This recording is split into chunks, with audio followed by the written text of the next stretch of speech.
As we all know, the real reason that Dragon Ball Z has endured all these decades is its timeless and challenging depiction of class struggle in a world that favours the uniquely privileged.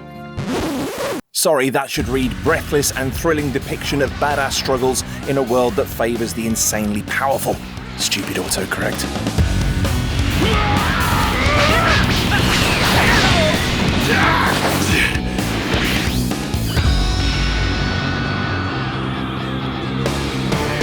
Anyway, a major element of Dragon Ball Z Kakarot is, of course, combat. Much like the show, battles are largely airborne affairs with a dramatic push-pull dynamic. You'll have to master a variety of offensive and defensive systems, and knowing when to alternate between the two is an integral aspect of taking down enemies with power levels exceeding 8,999.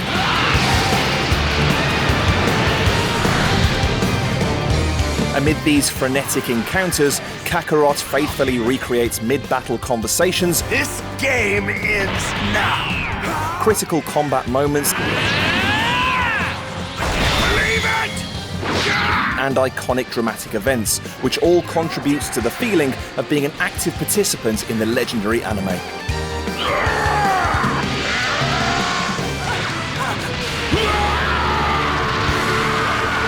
Don't fail me now! Fighting itself is incredibly accessible. For basic combat, there's a single button for up-close melee attacks, one for ranged ki blasts, and another for blocking. Dig down a little deeper, and you'll have ready access to the full range of trademark Dragon Ball fighting techniques. The shoulder buttons open up what the game calls palettes for super attacks, transformations, and support characters.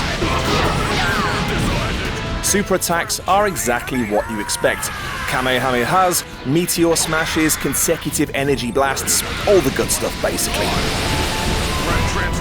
It's likewise for transformations. Initially, you're limited to Goku's power-enhancing Kaioken, but as the story progresses, you can bet that the palette expands to incorporate the various stages of going Super Saiyan, and possibly even fusions.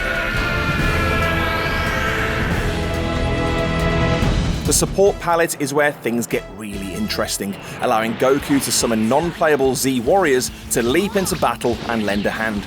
Support characters are divided into offensive, defensive, and special types. The first two are fairly self-explanatory, while the latter keeps your hit points and ki levels topped up, while occasionally dishing out super attacks or keeping you safe from enemy ki blasts. Crypto disc! On the defensive side, you can expend valuable ki by performing a burst to knock away enemies attacking at close quarters, or surprise anyone keeping their distance by closing the gap with a vanish attack.